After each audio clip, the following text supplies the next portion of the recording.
안녕하세요. 저는 서울 강동구에 살고 있는 50대 후반의 여성입니다. 평소에 운동을 하면서 여기에 올라오는 사연을 듣는 게 저의 몇 안 되는 낙이라고 할 수 있었는데요. 가끔씩은 세상에 저런 인간들도 다 있구나, 저런 일도 있을 수가 있구나 하는 사연들도 제법 있었죠. 그러면서 한편으로는 나는 그래도 저런 사람들에 비하면 평범하게 사는 편이라는 생각도 자주 했었습니다. 그런데 그랬던 제가 여기에 사연을 보내게 되는 날도 오게 됐네요. 얼마 전 저는 살면서 상상조차 해본 적이 없었던 기가 막힌 일을 겪었습니다. 이렇게밖에 설명할 수가 없나 싶기도 하지만 막상 당해보니 기가 막히다는 표현 외에는 다른 말을 할 수가 없더라고요. 그건 이 집에 시집을 온 지 3년이 되어가는 저희 며느리에 관한 일인데요. 그 아이에게 저희 식구들 모두가 뒤통수를 제대로 맞아버렸거든요. 며느리는 평소에 아들과도 너무나 사이가 좋았고 저에게도 요즘 세상에 이런 애도 있구나 싶을 정도로 잘해주던 아이였어서 그 충격과 배신감이 더 컸던 것 같습니다. 지금은 모든 일이 다 정리되었고 아들도 마음을 어느 정도 추스른 것 같기는 하지만요. 그래도 아직까지는 그때 그 일만 생각하면 심장이 쿵쾅거리면서 호흡이 가빠질 정도로 혈압이 오르기는 합니다. 오늘은 저희 식구들 모두 깜빡 속이며 온 집안을 뒤집어지게 만든 그 사연을 여러분께 들려드릴까 합니다. 시집살이. 이 단어만 들으면 저는 할 말이 많아지고는 합니다. 옛 시절인 걸 감안하더라도 저는 시댁 식구들로부터 정말 말도 안 될 정도로 호되게 시집살이를 당했었거든요. 특히 돌아가신 저희 시어머니는 동네에 소문이 자자할 정도로 유명했습니다. 시어머니가 저를 마음에 들어 하지 않으셨다는 사실 하나만으로 저는 그 집안에서 거의 죄인이나 마찬가지였어요. 이유는 저희 친정이 가난하다는 것이었습니다. 시아버지는 자수성가한 사업가였고 시어머니는 살던 지역에서 이름께나 날리던 집안의 외동딸이었다고 하더라고요. 시아버지가 어느 정도 자리를 잡으며 성공할 때까지는 처가의 도움을 많이 받았을 거고요. 시부모님은 아들이 본인을 따라 사업을 물려받고 본인들처럼 여유로운 처가를 만나 사업을 원만하게 더 키워내길 바라셨어요. 하지만 남편은 계속 공부해서 학자가 되기를 원했고 박사를 마친 뒤 나중에는 대학 교수가 되었습니다. 시어머니는 그걸 두고 돈은 안 되고 허울 뿐인 명예직이라고 하셨고요. 어쨌든 남편은 대학 시절에 같은 학교 후배였던 저를 만나 연애를 시작했고 집안에서 숱하게 가져오는 부잣집 여식들과의 선자리도 모두 거절한 채 끝내 저와 결혼을 했습니다. 당연히 시댁에서는 반대가 어마어마했죠. 저도 전액 장학금을 받은 게 아니었다면 당장 공장에 들어가야 했을 정도로 집안이 가난했거든요.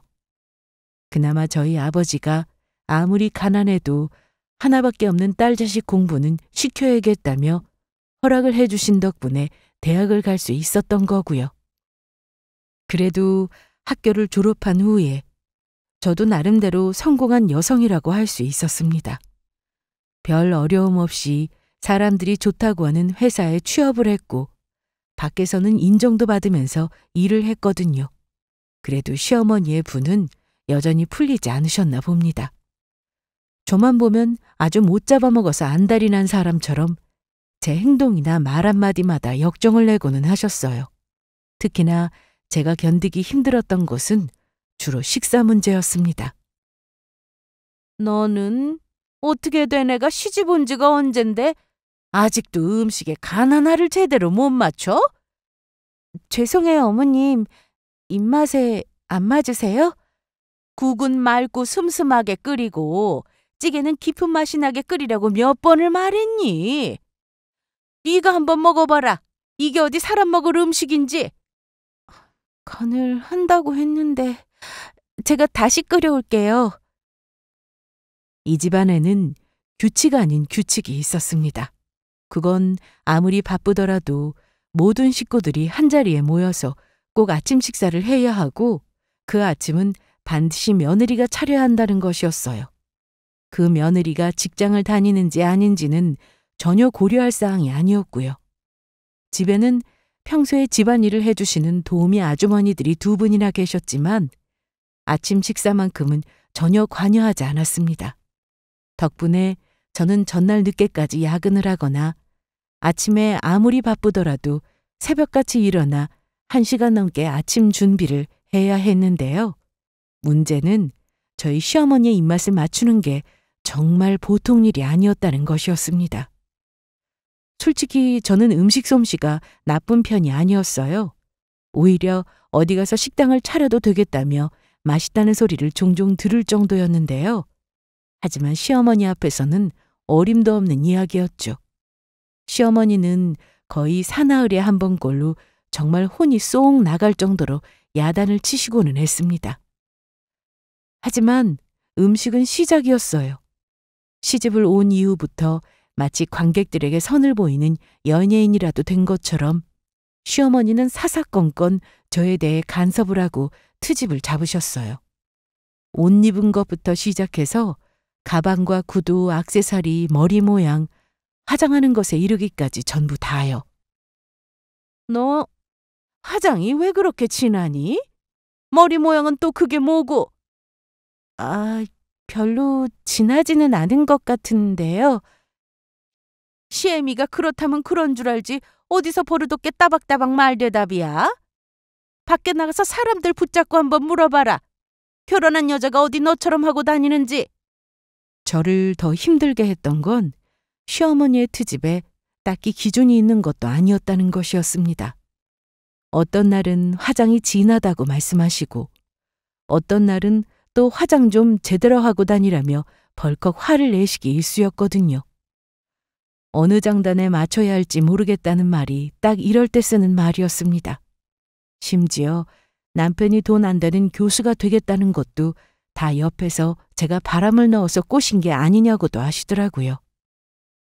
그래도 저는 시간이 흐르면 시어머니의 구박도 나아질 거라고 생각했습니다. 그럴수록 제가 더 노력하고 제가 더 나아지는 모습을 보여드리면 시어머니도 언젠가는 마음의 문을 열고 저를 받아들이실 거라고 믿었죠. 하지만 그건 완전히 오산이었습니다. 심지어 시어머니의 구박은 첫째 아이가 태어나고 나서 더더욱 극에 달하고 있었어요. 다름이 아니라 첫째 아이가 딸이라는 이유였죠. 네가 이 집안 대를 끊어먹으려고 아주 작정을 했구나. 아들 하나만 낳으라고 그렇게 귀에 못이 박히도록 이야기를 했는데 시애미 말을 아주 귓등으로도 안 듣는구나. 그게 무슨 말씀이세요, 어머님? 아들을 낳는 게 제 마음대로 되는 것도 아니고요. 듣기 싫다. 쓸모도 없는 계집애를 낳아서 어디다 쓴담. 몸조리도 제대로 못한 채 산후통에 시달리고 있는 저에게 시어머니는 하루에도 몇 번씩 찾아와 저런 말씀을 하시고는 했습니다. 제 품 안에 안겨 잠들어 있는 딸아이 앞에서 땅이 꺼져라 한숨을 푹푹 내쉬면서요. 제가 구박을 받는 것은 참을 수 있었지만 딸아이 앞에서까지 저런 말씀을 하시는 건 정말 참을 수가 없더라고요. 그것보다도 더 야속했던 것은 남편이었습니다. 시어머니의 행동을 뻔히 보고 듣고 있으면서도 옆에서 한 번도 거들어주지 않았거든요. 그저 시어머니가 한바탕 하고 돌아간 뒤에 조용히 울고 있는 제 뒤에서 어머니 말씀을 너무 속상하게 듣지 말라는 그 말 한마디씩을 겨우 할 뿐이었습니다. 결국 시어머니의 등살을 견디다 못해 저희 부부는 다시 빠르게 둘째를 가져야만 했습니다. 그리고 그 둘째가 아들로 태어나고 나서야 간신히 딸 낳았다는 구박이 조금 사그러들었죠. 지금 생각하면 정말 말도 안 되는 일들의 연속이었습니다. 하지만 저 때만 해도 이런 시집살이를 당하면서도 어디 가서 하소연 한번 못하던 시절이었어요. 시집살이를 못 견뎌서 이혼을 한다는 건 더더욱 말도 안 되는 일이었고요. 참 울기도 많이 울었던 시절이었습니다. 그리고 저는 그때 속으로 다짐했어요. 나중에 제 며느리가 들어오게 된다면 정말로 잘해주겠다고요. 시집살이 같은 말은 꿈에도 상상할 수 없을 정도로 정말 제 친딸처럼 잘 대해주고 며느리와 사이좋은 시어머니가 되겠다고 말이에요. 세월이 흘러 두 아이들도 모두 어느새 30을 훌쩍 넘긴 나이가 되었습니다. 큰딸은 일찌감치 외국으로 시집을 갔어요. 아빠처럼 공부만 하는 사람은 싫다고 하더니 꼭 제 아빠 같은 남자를 만났더라고요. 미국에서 박사를 마치고 그곳에서 대학 교수를 하는 사위와 결혼을 했거든요. 그래서 몇 년에 한 번 한국에 들어오는 것을 제외하고는 얼굴을 보기가 힘들게 되어버렸죠. 저희 남편은 5년 전에 폐암으로 세상을 떴어요. 이제 제 곁에 남아있는 것은 아들뿐이었습니다. 이 나이쯤 되고 나니 남은 소원이라고는 이제 자식들이 모두 가정을 꾸려서 행복하게 잘 사는 모습을 보는 것 하나뿐이더라고요. 문제는 아들이 도무지 결혼 생각이 없어 보인다는 것이었습니다. 얼굴도 저만하면 멀쩡하게 잘 낳아두었고 좋은 학교를 보내서 공부도 시킬 만큼 잘 시켰고 성격도 모난 데 없이 예의 바르게 잘 키웠다고 생각했는데 글쎄 그게 저 혼자만의 생각이었던 건지 그것도 아니면 엄마인 제가 모르는 뭔가 다른 문제가 아들에게 있는 건지 아들은 결혼은커녕 연애조차도 하지 않고 있었습니다. 생신 축하드려요, 어머니. 혹시 가지고 싶은 것 있으시면 제발 말씀해 주세요. 여쭤보고 사려고 아직 선물을 못 골랐어요. 선물 같은 건 됐고 대신에 엄마가 소원은 하나 있어. 보나마나 또 장가가라는 말씀이시겠죠 뭐. 그거만 빼고 들어드릴게요. 아유, 내가 속이 터져서 정말. 너희 누나는 대학도 졸업하기 전에 시집가고 싶다고 난리를 쳐대서 속을 썩이더니 너는 반대로 결혼을 안 하겠다고 버텨서 속을 썩이니? 그래도 하나라도 결혼했으니 다행 아니에요? 저는 결혼 생각 없어요. 손주는 누나가 낳아줄 거니까 너무 걱정은 하지 마시고요. 누가 손주 때문에 이래? 너 벌써 나이가 몇인데 이대로 평생 혼자 살 거야? 결혼이 하기 싫으면 연애라도 일단 좀 하든가. 여자도 안 만나고. 너 혹시 남자 좋아하니? 아이고, 우리 어머니 또 드라마를 너무 많이 보셨네. 그리고 제가 혹시나 진짜로 남자를 좋아한다고 해도 그건 어머니한테 털어놓겠어요? 저는 하도 속이 터진 나머지 온갖 가정을 다 해두고 아들을 떠보기까지 했습니다. 하지만 아들 녀석은 속 편하게 웃기만 하면서 아니라고 고개를 젓더라고요. 30이 넘도록 지금까지 단 한 번도 여자를 만나는 걸 본 적이 없다고 하면 믿으시겠어요? 딸아이는 한창 때는 1년에도 2~3번씩 남자친구가 바뀌어서 저와 남편을 기절하게 만들었었는데 아들은 딱 그 정반대였습니다. 제가 이런 걱정을 하면 저희 친구들은 다 큰 아들 연애 걱정은 뭐하러 하냐며 웃기만 하더라고요. 제가 몰라서 그렇지 뒤로는 다 알아서 연애를 잘하고 있을 거라면서요. 정말 그런 거라면 다행이었지만 어쩐지 제 촉은 그렇지 않은 것 같았어요. 오죽 답답했으면 제가 용하다는 점집까지 찾아가서 아들이 혼자 살 팔자인지를 물어봤다니까요. 혼자 살 팔자는 아니야. 아유, 그래요? 그런데 뭐 굳이 결혼을 해야 되나 싶기는 하네. 배우자 운이 썩 좋지도 않거든. 아들이 결혼만 하면 소원이 없을 것 같은데 큰 마음 먹고 찾아간 점집에서도 배우자 운이 나쁘다는 소리를 듣고 나니 정말 하늘이 무너지는 것 같더라고요. 제 입장에서는 아들이 혼자 사는데 이유 같은 이유가 있는 것도 아니었습니다. 그냥 결혼 생활이 본인과 맞지 않을 것 같다나 뭐라나요? 미국에 있는 딸에게 하소연을 했더니 때가 되면 알아서 가겠지 뭘 그렇게 재촉을 해대냐며 태평한 소리만 해댔습니다. 심지어 요즘은 혼자 사는 게 속 편하다는 소리까지 하더라고요. 그런데 결혼도 다 때가 있다는 말이 맞기는 맞았던 걸까요? 아들 문제에 대해서 마음속으로 조금씩 내려놓고 있을 때쯤이 되니 아들에게 여자친구가 생겼다고 하더라고요. 정말이야? 진짜로 만나는 아가씨가 있어? 그렇다니까요. 어머니가 들으면 진짜 좋아하실 줄 알았는데. 당연히 좋지. 말해 뭐해. 믿기지가 않아서 그러지. 그래, 뭐하는 아가씨야? 나이는 몇 살이고? 성격은 어때? 그렇지 않아도 조만간에 집으로 데려와서 인사시키려고요. 그때 어머니가 직접 보세요. 질문 세례를 퍼부는 저를 보며 아들은 그저 아무런 대답 없이 웃기만 했습니다. 집에 데려와서 인사까지 시킨다는 걸 보니 진지한 마음으로 만나는 것 같더라고요. 아들도 벌써 나이가 30대 중반이 다 되었으니 누구를 만나든 진지하게 만나는 게 당연한 일이기는 했어요. 그날 밤에 얼마나 기분이 좋던지 저는 밤새 한숨도 자지 못할 정도였어요. 연애도 안 하고 결혼도 안 하고 저러다 독거노인으로 혼자 늙어 죽는 게 아닌가 싶었던 아들이 여자를 만난다니 조상님께 감사드리고 싶은 심정이었습니다. 안녕하세요, 어머님. 이지수라고 합니다. 아유, 우리 기현이한테 이야기만 들었었는데 드디어 만나게 됐네요. 도대체 어떤 아가씨인가 내가 얼마나 궁금하던지. 아, 기다리시는 줄 알았으면 더 빨리 찾아뵐 걸 그랬어요. 며칠 뒤에 아들은 여자친구를 집으로 데려왔어요. 아들보다는 한 살이 어리다고 하더라고요.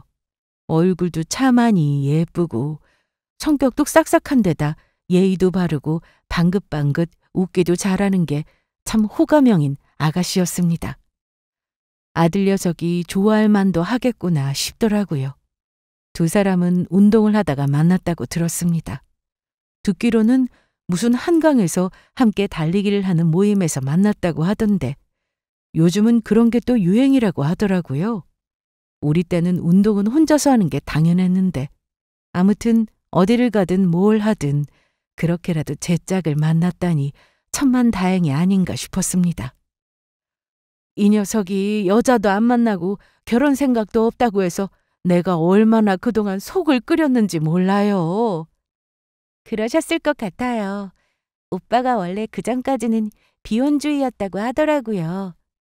내가 저 나이 때는 애가 곧 중학교에 들어갈 나이였는데 엄마 마음도 모르고 그렇게 느긋한 소리나 해대고 있으니 속이 터져서 정말. 원래 아들들이 다 그렇더라고요. 제 남동생도 오빠랑 똑같거든요. 엄마가 늘 답답하다고 하세요. 제 말에 맞다며 맞장구를 치는데 속이 뻥 뚫리는 느낌이었습니다. 예비 며느리는 공무원으로 사회복지 관련 부서에서 일을 한다고 했습니다.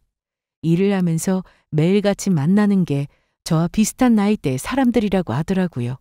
그래서인지 제 말에 공감도 잘하고 거기다 눈치도 빨라서 무슨 말을 해도 찰떡처럼 잘 알아듣더라고요. 사실 제 주위에는 젊은 며느리와 도무지 대화가 통하지를 않는다며 답답해하는 친구들도 많았습니다. 대화가 안 통하는 정도면 다행이었어요. 무슨 말을 해도 뚱한 얼굴을 하고 있고 조금만 싫은 소리를 하면 아예 입을 다물어 버린다고 하더라고요. 아주 상전이 따로 없어서 오히려 본인들이 며느리 비위를 맞추고 있다고요. 그럴 때마다 저는 그런 며느리라도 있으면 소원이 없겠다며 타박을 하기는 했지만 그래도 내심은 정말 그런 며느리가 들어온다면 어떨까 하는 걱정을 하기도 했었습니다. 특히나 아들이 여자친구를 데려오겠다고 한 뒤부터는 더욱이요. 그런데 다행스럽게도 이렇게나 성격이 좋고 저와 대화도 잘 통하는 아가씨를 데려왔지 뭐예요? 반대할 이유가 없었죠. 굳이 꼽자면 딱 한 가지 눈에 조금 차지 않는 부분이 있기는 했습니다. 그런데 부모님은 무슨 일을 하신다고요? 아, 저희 아버지는 건설 현장에서 일을 하시다 지금은 쉬고 계세요. 어머니는 여기저기서 일하시다가 지금은 식당에서 일하세요. 이야기를 들어보니 예비 며느리의 집안 사정이 많이 어려운 모양이더라고요. 친정아버지는 공사판에서 하루하루 일당을 받는 일을 하셨다고 하는데 말하자면 막노동이었겠죠. 이제는 나이가 많고 몸이 힘들어서 그것마저도 관두고 집에서 쉬신다고 하더라고요. 친정어머니는 아직까지 시내에 있는 한 고깃집에서 일을 한다고 했고요. 학력도 두 분 다 고졸이시더라고요. 다른 친척들은 이 집안 사정을 듣더니 너무 차이가 나는 것 아니냐며 기겁을 하더군요. 하지만 저는 그게 뭐 큰 문제가 있으랴 싶었습니다. 저도 못 사는 집안의 딸이었으니까요. 집이 가난하다고 반대한다면 저희 시어머니와 다를 게 뭐가 있겠나 싶더라고요. 거기다 우리 집 형편이 처가에 기대야 할 정도로 어려운 것도 아니었고요. 저는 흔쾌히 이 결혼을 허락했습니다. 둘 다 나이도 있는데 결혼식을 더 미룰 이유가 없었습니다. 마음만 맞는다면 최대한 빨리 식을 진행하라고 말했죠. 두 사람은 최대한 빠른 식장을 잡아서 얼마 후에 결혼을 했습니다. 예상했던 대로 사돈 댁에서는 미안하지만 도와줄 수 있는 돈이 한 푼도 없다고 하더라고요. 예비 며느리도 박봉인 공무원인지라 모아둔 돈이 그리 많지 않았고요. 저는 아들에게 혹여라도 돈 문제 때문에 얼굴 붉힐 일은 만들지 말고 우리 쪽에서 해결하자고 말을 했습니다. 아들에게는 이미 결혼 전에 돈을 모아서 사두었던 작은 아파트 한 채가 있었습니다. 조금 오래되긴 했어도 그 정도면 신혼집으로 삼아 출발하기 딱 좋았죠. 그 밖에 결혼식에 드는 다른 비용들과 큰 돈이 드는 가전이나 가구들은 모두 제가 도와주었습니다. 예비 며느리에게도 부담 갖지 말고 할 수 있는 만큼만 해오면 된다고 말했고요. 고마워하는 며느리에게 저는 당부했습니다. 나는 다른 건 아무것도 바라는 게 없다. 앞으로 너희 둘에서 서로 아껴주면서 다투지 말고 행복하게 잘 사면 그걸로 된 거야. 감사해요, 어머님. 제가 앞으로 정말 잘할게요. 어이구, 말만 들어도 내가 더 고맙구나. 앞으로 잘하겠다는 그 말처럼 시집온 며느리는 정말로 저에게 참 잘했습니다. 아들에게 잘하는 건 말할 필요도 없었고요. 거의 매일 저에게 안부 전화를 하다시피 해서 제가 어떻게 지내는지 오늘 하루는 무슨 일이 있었는지를 종알종알 읊기도 했고요. 주말에는 불쑥 찾아와 함께 나들이를 가자며 제 팔짱을 끼고 나서기도 했습니다. 어머님, 여기 근처에 TV에 나오는 맛집 생긴 거 아세요? 어? 이 동네에 그런 게 있어? 저기 마트 쪽 사거리 앞에요. 아까 오다가 봤는데 줄을 얼마나 길게 섰는지 몰라요. 인터넷에 찾아보니까 방송에 나오고 나서 유명해졌다는데 저희도 한번 가봐야 하지 않겠어요? 아이고, 줄까지 서야 한다며. 나는 됐고 그냥 기현이랑 너희 둘이나 다녀와라. 에이, 줄은 그 사람이 서겠대요. 어머님이랑 저는 여기서 쉬다가 전화하면 나오라고 하던데요. 가실 거죠, 어머님? 네? 하도 팔짱을 끼고 다정하게 다녀서 그런지 밖에서 저희를 본 사람들은 엄마랑 딸이 사이가 너무 좋아 보인다며 부럽다고까지 하더라고요. 그것도 한두 번이 아니었습니다. 그럴 때마다 며느리는 오히려 능청스럽게 저를 꼬악 껴안고는 엄마랑 모처럼 데이트하러 나왔어요 라고 대답하고는 했고요.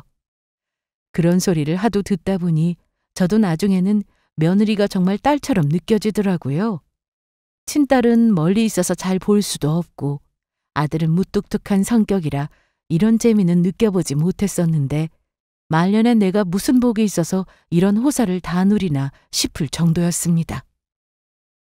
시간이 흐르면서 가까이에서 지켜본 며느리는 첫인상과 마찬가지로 여전히 흠잡을 데 없이 괜찮은 아이였습니다. 다만 딱 한 가지, 어렵게 자라서 그런지 평소에 돈에 예민하고 돈 욕심이 많더라고요. 조금만 깊이 대화를 나눠보면 느낄 수 있었지만 며느리의 관심사는 항상 돈과 좋은 아파트, 좋은 차, 부수입, 재테크 같은 것들이었습니다. 밖에 나가서 어디를 놀러 가더라도 할인 쿠폰에 적립, 포인트 같은 것들을 악재까지 챙겨댔고요. 심지어 어느 날 하루는 깜빡 잊고 커피 매장에서 적립을 못했다며 15분이나 걸리는 길을 되돌아오기까지 했습니다. 요즘은 다들 투잡 쓰리잡 뛰면서 돈도 잘 모으더라고요. 저도 이럴 줄 알았으면 공무원 말고 다른 걸 할 걸 그랬어요. 대신에 너는 나중에 연금이 나오지 않니? 투잡도 체력 좋은 사람이나 하는 거지 너처럼 몸 약한 애들이 하다가는 병 난다. 며느리는 관심이 많은 것에 비해 정작 공무원 신분이라 다른 일을 구할 방도가 없다며 늘 아쉬워하고는 했어요. 제가 옆에서 지켜봤던 바로는 애가 딱히 사치를 하는 것도 아니고 무력이 많은 것도 아니었는데 왜 저렇게까지 돈에 목을 매는지 모르겠더라고요. 아들이 벌어다주는 돈이 부족한 건가 싶기도 했고요. 그래도 낭비벽보다는 차라리 돈 욕심에 알뜰하게 사는 게 낫겠다 싶은 생각도 들었죠. 그런데 최근에 들어서는 화제가 조금 바뀌어갔습니다. 그건 손주의 조기 유학에 관한 이야기였어요. 1년 전에 아들 내외는 귀여운 딸을 얻었거든요. 손녀딸은 눈에 넣어도 아프지 않을 정도로 예쁜 아이였습니다. 손주를 보고 나니 비로소 제 인생의 행복도 모두 다 완성이 된 것 같은 느낌마저 들더라고요. 나이가 들어서 그런 건지는 모르겠지만 자식을 키울 때와는 또 다른 느낌이었습니다. 요즘 저의 행복은 매일 며느리가 보내오는 손녀딸의 사진과 동영상을 보면서 하루를 시작하는 것이었죠. 그리고 매주 주말마다 손녀딸을 데리고 오는 아들 레에와 함께 시간을 보내는 것이었고요. 그런데 어느 순간부터 며느리가 조기 교육의 어려움에 대해서 토로하기 시작하더라고요. 먼저 아기를 낳은 친구들 이야기 들어보니까 영어는 어릴 때부터 잡아야 한다고 하더라고요. 나중에는 수학 가르치느라 영어 공부에 따로 할애할 시간이 없다고요. 애가 몇 살이나 됐다고 벌써부터 영어 공부를 시켜? 아니에요, 어머님. 요즘은 태어나서부터 시작하는데요. 어리면 어릴수록 아이가 언어를 받아들이는 게 쉽다고 하더라고요.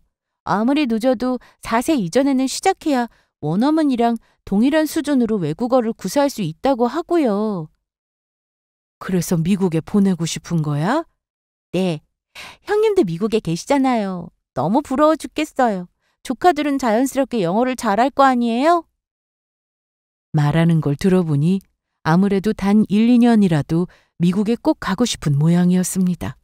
하긴 저도 잘 사는 친구들에게서 며느리들이 손주들 조기 유학을 보내야 한다며 벌써부터 난리라는 한탄을 듣기는 했었어요. 그런데 그게 제 이야기가 될 줄은 몰랐죠. 하지만 아들 내외의 벌이로는 미국 유학은 어림도 없었습니다. 결론적으로는 제가 도와줘야만 가능한 일이었죠. 친구들에게 이야기를 했더니 그렇게 가고 싶다고 난리면 그냥 도와주라고 하더라고요. 보니까 계속 유학 타령할 것 같은데 여유되면 그냥 한번 보내줘. 나 죽고 나서 유산으로 줘봐야 고마워하는지도 모를 일이지.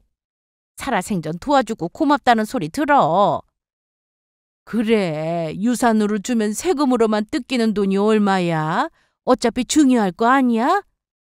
그러게, 내 며느리 같으면 괘씸해서라도 안 줄 텐데 너희 집 며느리는 너한테 그렇게 잘한다며? 친구들의 말도 일리가 있기는 하더라고요. 벌써 몇 달째 조기 유학 타령을 하는 걸 보니 지금은 며느리기에 다른 이야기가 눈에 들어오지 않는 것 같았습니다. 구성격에 한번 꽂힌 일이면 기어이 해야 직성이 풀릴 것 같아 보이기도 했고요. 아들에게 넌지시 떠보니 본인도 난감한 얼굴이더라고요. 가면 좋기야 하겠지만 하면서 말끝을 흐리는 걸 보니 제 마누라 의견에 일정 부분은 동의하는 것 같아 보였고요. 저는 고민한 끝에 손주 유학을 보내줘야겠다는 결론을 내렸습니다. 며느리는 당연히 뛸 듯이 기뻐했고요. 일단 당장은 그 정도의 현금이 없어서 시간이 조금 걸린다고 말했죠. 어차피 유학에 필요한 수속도 해야 하니까요. 그렇게 결정을 내린 이후로 며느리는 그 전보다도 더욱 살갑게 연락을 해왔습니다. 솔직히 속 보인다 싶어 웃음이 나기는 했지만 그래도 저에게 잘하던 아이였으니 그냥 웃어넘길 수준이었죠. 세금 문제도 의논하고 이것저것 서류 처리를 하다 보니 시간은 잘도 흐르더라고요. 어느새 해가 바뀌어 설날이 되었습니다. 수속도 거의 끝나서 이번 명절만 지나면 마련한 돈을 며느리에게 줄 수 있을 것 같았죠. 명절 분위기는 더없이 좋았습니다. 미국에 있는 딸내와 영상통화도 하고 앞으로 어떻게 할지 조언을 듣기도 했고요. 아들내와 손녀와 함께 맛있는 음식도 만들어 먹고 영화도 보면서 즐거운 시간을 보냈죠. 이틀을 꼬박 본가에서 시간을 보낸 후에 아들내외가 집으로 돌아간 그날 밤이었습니다. 갑자기 제 핸드폰으로 전화가 걸려오길래 받았더니 며느리더라고요. 무슨 일이야? 벌써 도착한 건 아닐 테고. 어머님, 제가 핸드폰을 어머님 댁에 두고 온 것 같아서요. 아마 작은 방 어딘가에 있을 텐데. 핸드폰을 한참 찾았던 모양인지 며느리의 목소리는 전에 없이 다급해 보였습니다. 그 말에 아들내외가 묵던 작은 방에 들어갔더니 아니나 다를까 핸드폰 하나가 침대 옆에 떨어져 있더라고요. 핸드폰을 찾았다는 제 말에 며느리는 한숨을 길게 내쉬었어요. 어머님, 핸드폰은 내일 찾으러 갈게요. 그 애는 내일 아침 일찍 출근이라서 지금 돌아가기는 좀 그래서요. 그래, 알았다. 내가 잘 챙겨두마. 걱정 마라. 그리고 배터리가 닳을까 봐 그러는데 제 핸드폰은 꼭 꺼주세요. 어떻게 끄는지 아시죠, 어머님? 며느리는 전화를 끊기 전에 본인의 핸드폰을 꺼달라며 몇 번씩이나 강조했습니다. 핸드폰이야 제가 충전을 해주면 되는 것인데 충전을 해두겠다고 했더니 번거롭게 그럴 필요가 없다며 어차피 연락이 올 때도 없으니 그냥 꺼달라고 하더라고요. 요청이 조금 이상하다 싶기는 했지만 그냥 그런가 보다 하고 넘겼죠. 그런데 더 이상한 일은 바로 그날 밤에 벌어졌습니다. 명절의 여파로 저도 피곤했는지 TV를 보고 있다가 잠이 드는 줄도 모르고 어느새 골아떨어져 있던 참이었어요. 요즘은 초저녁잠이 많아져서 이렇게 기절하듯 잠이 드는 경우가 많았거든요. 그런데 새벽 2시쯤이나 됐을까요? 저는 갑자기 울리는 커다란 벨소리를 듣고 화들짝 놀라며 자리에서 벌떡 일어났습니다. 제가 귀가 좀 많이 예민한 편이라 평소에도 작은 소리를 민감하게 듣고는 했거든요. 그래서 제 핸드폰은 자기 전에 알림들을 모두 무음으로 맞춰두고는 했는데 이 새벽에 낯선 벨소리를 들었으니 당연히 놀랄 수밖에요. 벨소리의 정체는 머리맡에 두었던 며느리의 핸드폰이었습니다. 제가 깜빡하고 핸드폰 전원을 끄지 않았더라고요. 화면을 보니 김선영이라고 여자 이름이었습니다. 이 새벽에 무슨 일인가 싶었지만 저러다 말겠지 싶어서 그냥 받지 않고 내버려 두었죠. 그런데 전화가 끊어질 기미가 없이 계속해서 울리더라고요. 저는 결국 전화를 받았습니다. 사정을 설명하고 끊으려고 하던 것이었죠. 그런데 이제 봤네. 왜 이렇게 연락이 안 돼? 명절이라지만 좀 너무한 거 아니야? 화면에는 분명히 여자 이름이 떠 있었는데 핸드폰 너머로는 굵직한 남자의 목소리가 흘러나오고 있었습니다. 저는 순간 당황스러워서 말문이 막혔어요. 제가 대답이 없자 남자가 다시금 재촉을 하더라고요. 지수야, 내 목소리 안 들려? 누구세요? 지수는 저희 며느리 이름이었어요. 제가 누구냐고 묻자 이번에는 상대 쪽의 남자가 당황하더라고요. 하고는 머뭇거리더니 잘못 건 것 같다며 전화를 끊어버리더라고요. 잘못 걸었다기에는 며느리 이름까지 똑바로 부르고 있었는데 말도 안 되는 소리였죠. 저는 그날 밤 거의 뜬 눈으로 새벽을 보냈습니다. 아무래도 느낌이 이상했거든요. 이튿날 아침 9시도 되기 전에 며느리가 혼자 택시를 잡아 타고 저희 집으로 돌아왔습니다. 아들은 출근을 했다고 하더라고요. 핸드폰 때문에 이렇게 일찍 온 거니?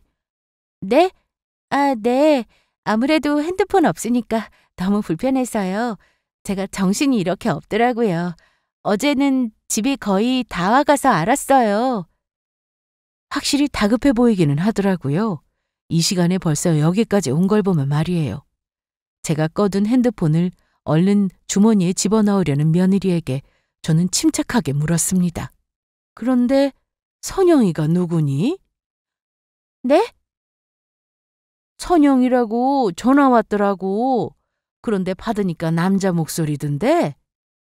저는 그 순간 며느리의 얼굴이 확연히 굳는 걸 보았습니다. 하지만 순간적으로 눈까지 커졌던 것도 잠시. 며느리는 곧 웃으면서 아무렇지도 않게 대답하더라고요. 선영이 제 친구예요. 걔 남편도 저랑 친구라서요. 명절이라고 선영이 폰으로 같이 안부 전화했었나 보네요. 그러니? 내가 어제 깜빡하고 전화를 안 껐지 뭐야. 받았더니 웬 남자 목소리인가 싶어서. 어머, 어머님 주무시는데 깜짝 놀라셨겠어요. 그럴까봐 제가 핸드폰 꺼달라고 말씀드렸던 건데. 며느리는 마치 이런 상황까지 다 예상을 했다는 듯 천연덕스럽게 말했습니다. 그리고는 모처럼 아침 일찍 만났으니 근처 식당에 나가서 함께 브런치라도 먹자며 제 옆을 파고들더라고요. 그렇게 화제는 곧 자연스럽게 브런치 메뉴로 넘어갔고요. 하지만 저는 내내 찜찜하던 기분을 지울 수가 없었습니다. 깊은 고민 끝에 결국 친구를 통해 소개를 받은 심부름센터에 며느리의 뒷조사를 맡겼어요. 뒷조사를 맡기면서도 이게 정말 맞는 건가 싶은 생각과 함께 아무것도 모르고 있을 며느리에게는 미안한 마음까지 들더라고요. 하지만 소개를 해준 친구의 말을 듣고는 마음을 굳게 먹었습니다.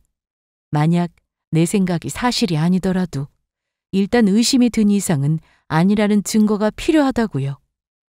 제 친구도 딱 1년 전에 심부름센터를 이용해 지금은 이혼한 전 남편의 상간녀를 잡아내게 되었거든요. 저를 포함한 친구 몇 명만이 알고 있는 사실이었죠. 그때도 참 충격적이었는데 불과 1년도 지나지 않아서 제가 이런 상황에 놓이게 될 줄은 꿈에도 몰랐죠. 그리고 정확히 2주 뒤 다시 심부름센터에 방문한 저는 믿고 싶지 않은 엄청난 진실을 알게 되었습니다. 의뢰인분이 예상하시던 대로 이지수 씨는 전화를 걸어왔던 그 남자와 깊은 관계인 것으로 보입니다. 그리고 그 상대방은 남편인 장기현 씨를 만나기 직전에 만났던 전 남자친구입니다. 뭐라고요? 이쪽이 전 남자친구인 박명훈 씨 사진입니다. 두 사람은 2년간의 교제를 해오다가 박명훈 씨의 사업이 망하면서 헤어지게 되었고 그 후에 이지수 씨는 아드님과 만나서 결혼을 했습니다. 하지만 결혼 후에 다시 박명훈 씨와 연락이 닿아서 몰래 만나고 있었고요. 심부름센터 직원이 보여준 증거들은 누가 봐도 확실할 정도였습니다. 다정하게 안고 데이트를 하고 있는 사진부터 시작해서 일정이 있다며 거짓말을 하고 단둘이 미래를 즐기고 있는 사진들도 넘쳐났죠. 심지어 손녀딸을 데리고 셋이서 만난 사진도 있더라고요. 그걸 보자마자 저는 구역질이 날 것 같아 한참이나 가슴을 두드려야만 했습니다. 전 남자친구와는 이미 주말 부부처럼 주기적으로 만나고 있는 사이더군요. 아드님과 이혼할 계획도 이미 세운 것으로 보이고요. 하지만 의뢰인분이 주기로 약속했다던 돈이 문제였습니다. 며느리는 결혼 후에 우연히 재회하게 된 전 남자친구와 지속적으로 만나는 사이가 되면서 다시 새 살림을 차리기로 결심을 했습니다. 하지만 여전히 그 남자에게 돈이 없다는 것이 가장 큰 걸림돌이었어요. 그래서 나름대로 고민한 끝에 치밀한 계획을 세웠습니다. 그건 바로 저에게 손녀딸의 유학자금을 받아서 떠난다는 것이었습니다. 아들은 한국에서 일을 해야 하니 함께 떠날 수 없었고 며느리는 미국에 가는 척하면서 그 남자와 살림을 차릴 생각이었겠죠. 너무나도 끔찍한 현실에 소름이 돋더라고요. 충격적인 사실은 거기서 끝이 아니었습니다. 그리고 손녀분도 아마 정황상 의뢰인분의 친손녀가 아닌 것 같습니다. 그럼 우리 손녀가 저 남자 애라는 말이에요? 네, 확실한 것은 유전자 검사를 해봐야 할 것 같습니다만. 순간 하늘이 새하얗게 변하면서 눈앞이 핑 돌더라고요. 저는 어지럼증이 인 나머지 뒷목을 잡고 소파에 몸을 기댔습니다. 직원이 가져다주는 냉수를 마시고서야 한참 만에 정신을 차렸어요. 제 목숨을 줘도 아깝지 않을 것만 같던 그 귀한 손녀딸이 사실은 내 친손주가 아니었다니 정말 믿을 수도 없고 믿고 싶지도 않은 일이었습니다. 온몸이 부들부들 떨리더라고요. 그 후로 저는 센터 직원을 통해 지속적으로 며느리의 행적에 대해서 보고를 받았습니다. 몰랐는데 그 남자를 일주일에 2~3번씩이나 만나더라고요. 심지어 그놈은 이사까지 해서 며느리와 같은 동네에 살고 있었습니다. 내 아들의 바로 코앞에서 바람을 피우고 있었던 거죠. 저는 며느리가 그 남자를 만나고 있을 때마다 연락을 했습니다. 그리고 약속했던 유학비를 줄 것처럼 저희 집으로 불러댔어요. 그때마다 며느리는 헐레벌떡 택시를 타고 달려오고는 했죠. 어머님, 저 왔어요. 어머, 내가 지금 오지 말라고 전화하려던 참이었는데. 네? 아니, 방금 세무사랑 통화를 해보니까 세금 문제 때문에 당장은 현금을 빼면 안 된다고 하더라고. 아, 무슨 세금 문제길래. 글쎄, 방금 들었는데 복잡해서 나는 잘 모르겠고 아무튼 며칠 더 걸린다니 오늘은 안 되겠구나. 어떡하니? 아, 아니에요. 온 김에 어머니랑 데이트나 하고 가면 되죠. 며느리는 아무렇지도 않은 것처럼 웃었습니다. 하지만 며칠 뒤에도 같은 일이 반복되었습니다. 며느리가 또 그 상간남을 만나고 있길래 바로 제가 전화를 걸었거든요. 아니, 돈을 보내려고 은행에 왔는데 뭐가 이리 복잡하니? 보이스 피싱인지 뭔지 때문에 원래 얼마 이상 이체하려면 달라는 서류가 많다는데 시간 되면 네가 좀 올 수 있겠니? 네, 어머님. 지금 바로 갈게요. 며느리는 또 택시를 잡아 타고 제가 있는 동네로 달려왔습니다. 하지만 저는 며느리가 거의 도착할 시간쯤에 다시 연락을 했어요. 아유, 내가 갑자기 급한 일이 생겨서 나가봐야겠구나. 아무래도 은행 볼 일은 다음에 봐야겠다. 네? 어머님, 저 거의 다 왔는데요. 어머, 이거 미안해서 어쩌니? 나도 출발했는데 볼일 보고 돌아오면 은행 문 닫을 시간일 것 같구나. 아, 괜찮습니다. 그럼 뭐 다음에 다시 올게요. 하지만 그 다음에도 이런 일이 끝없이 반복되었어요. 한 달쯤 지나고 나니 며느리도 더 이상은 태어난 연기를 잘 해내지를 못하더라고요. 나중에는 제가 오라고 불러도 미적거리고 와서도 얼굴에 짜증이 가득했습니다. 그러면서도 혹시나 하는 마음에 또 오지 않을 수는 없어서 편도로 거진 2시간이나 되는 거리를 매번 달려왔고요. 그리고 드디어 오늘이 한 달을 이어온 연기의 마지막 날이었습니다. 어제 바로 제가 몰래 의뢰했던 손녀딸의 유전자 검사 결과가 나왔었거든요. 오늘도 허탕을 친 채 짜증을 내며 돌아간 며느리는 집으로 가지 않고 곧장 그 남자를 만나러 떠났죠. 저는 미리 대기하고 있던 아들의 차를 함께 타고 그 길로 며느리의 뒤를 밟았습니다. 도착한 곳은 심부름센터 직원이 미리 미래의 장소라고 알려주었던 상간남의 집 앞이었어요. 상간남의 차에서 내린 며느리가 그 남자의 손을 잡고 그 남자 집으로 들어가고 있었습니다. 아들에게 모든 사실을 알린 것은 바로 어젯밤이었습니다.